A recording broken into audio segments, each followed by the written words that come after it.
Zemaski, concretamente los ejercicios del 31.14 a 31.18, es el mismo ejercicio distribuido en varias partes.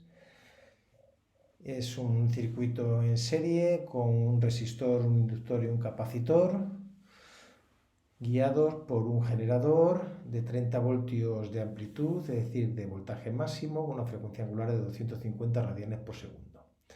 Se piden una serie de datos que vamos a ir desglosando poco a poco. Lo primero que nos piden es la impedancia del circuito. Recordemos que la impedancia es el equivalente a la resistencia, de hecho es la resistencia en este tipo de circuitos, y es igual a la raíz de reactancias del circuito al cuadrado más resistencia al cuadrado. Veamos primero cuáles son los valores de las reactancias. La reactancia inductiva, que era omega L, multiplicamos los valores correspondientes para obtener 100 ohmios, y la reactancia capacitiva, 1 partido de omega C, que si operamos con los datos del problema tendremos 666,7 ohmios. De esta forma podremos calcular la impedancia metiendo estos datos en la ecuación para llegar a un valor de 600,9 ohmios. Una vez conocida la impedancia, como sabemos cuál es el voltaje máximo, V sub 0, podremos calcular, utilizando la ley de Ohm, la intensidad máxima. Intensidad máxima V0 partido de Z, es decir, 0,05 amperios, o si nos gusta más, 50 miliamperios. A continuación nos piden cuáles son las amplitudes del voltaje en cada uno de los elementos, es decir, en el resistor, en el inductor y en el capacitor. Tenemos aquí los valores que hemos hallado en la sección anterior, es decir, reactancias e impedancia e intensidad máxima. Bien, pues utilizando ley de Ohm en cada elemento podremos llegar a que la tensión máxima en el resistor es resistencia por intensidad sub 0, que me lleva un valor de 10 voltios. De igual forma lo haremos en el inductor, pero utilizando la reactancia inductiva en vez de la resistencia, con lo que tendré 5 voltios en los bornes del inductor. Y en el condensador, en el capacitor, sustituiremos esa reactancia de antes inductiva por la reactancia capacitiva para llegar a 33,3 voltios. En este resultado ya me choca ver que el voltaje en los bornes del condensador es mayor que lo que suministra la fuente. Bueno, la última pregunta de este problema trata sobre este tema, así que lo dejaremos para el final la respuesta a esta cuestión. El siguiente paso es el cálculo del desfase entre intensidad y voltaje. Recordemos que venía dado la tangente de ese desfase era igual a la reactancia total del circuito partido por la resistencia del circuito, lo cual me lleva a que la tangente del desfase es un valor de menos 2,83, que si hago el arco tangente de este valor voy a obtener que el desfase entre voltaje e intensidad es menos un 23 radianes o bien menos 70,6 grados.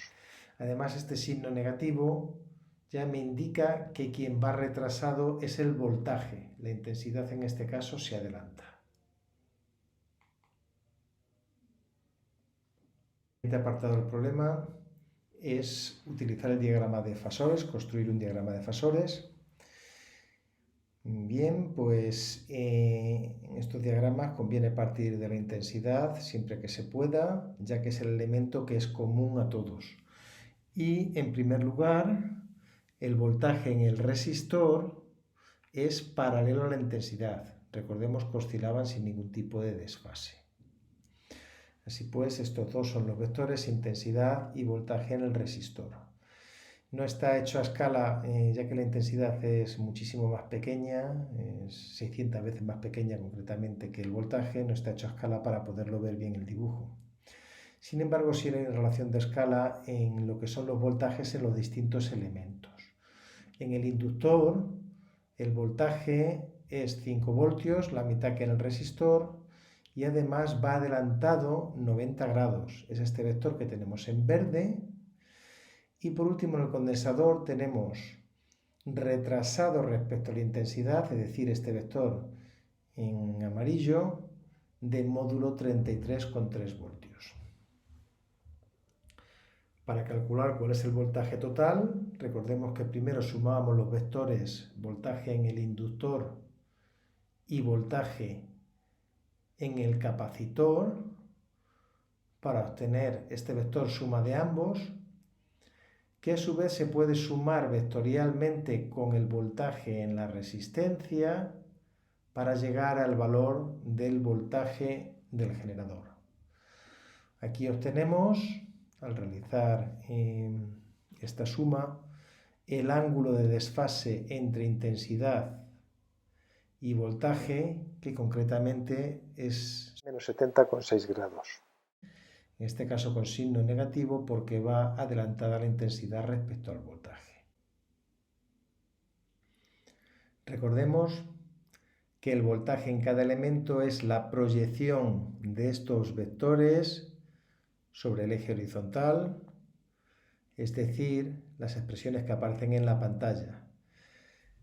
En este caso, el enunciado nos indica, nos da un desfase cero para la intensidad, es decir, que en el instante inicial la intensidad se encuentra en el eje X, por tanto, recordando las expresiones que teníamos para voltaje e intensidad, tendremos que el voltaje tendrá una fase omega t más ese desfase que hemos calculado. Pues con esto podemos llegar a que la tensión en la resistencia oscila en fase con la intensidad, es decir, será esos 10 voltios máximos por el coseno de la frecuencia angular 250 por T. La tensión en el inductor va desfasada, es decir, la fase hay que sumarle pi medios a la tensión en el condensador, en el capacitor, le restamos pi medios a la fase. Y por último, la tensión en el generador, le sumaríamos el ángulo de desfase entre intensidad y tensión, es decir, sería omega t menos 1,23 radianes.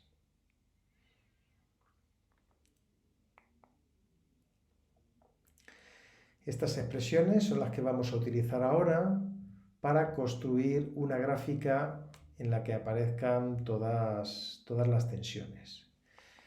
Si comenzamos con la tensión en el resistor, pues veremos lo que hemos dicho antes, que en el instante inicial la intensidad es máxima, dada la expresión I sub 0 coseno omega t, por tanto en el resistor también, y vemos que en el instante inicial la tensión adquiere su valor 10, su valor máximo.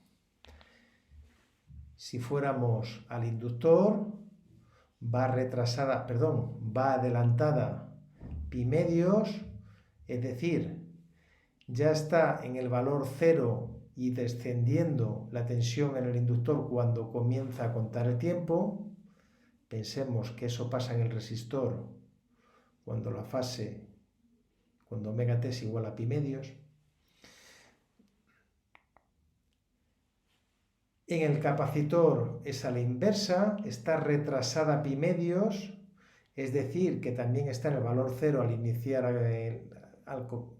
el contaje del tiempo, pero en este caso la función está creciendo. Y por último podemos representar la tensión en el generador. En este caso no está ni en el máximo ni en el 0, sino que en t igual a 0 empezamos con una fase de menos 1,23 radianes. Tal vez sea más interesante ponerlos todos juntos y comprobar cómo cada elemento tiene su fase. La gráfica que tenemos en azul, la tensión en el generador, será siempre la suma de las otras tres, tanto en positivo como negativo.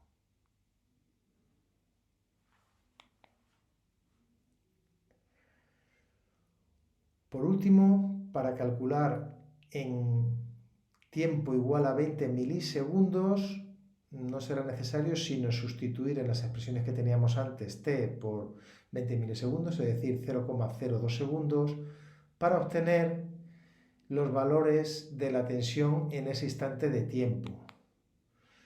Es decir, en este momento en el que estamos.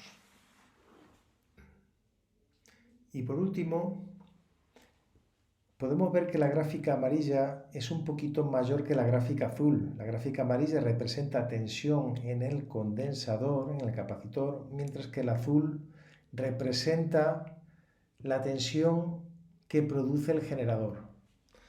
Al principio podríamos pensar, nuestra intuición nos podría decir que no debería haber nada con mayor tensión que el generador. Pero recordemos que entre condensador y capacitor se produce una transferencia de energía.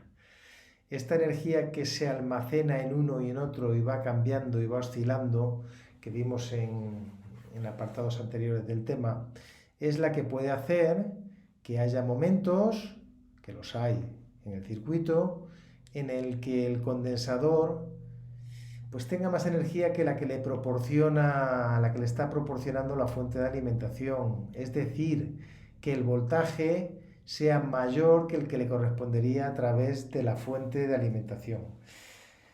Va recuperando parte de esa energía que le está proporcionando el inductor, la almacena, la suelta se la devuelve al inductor, etcétera, etcétera.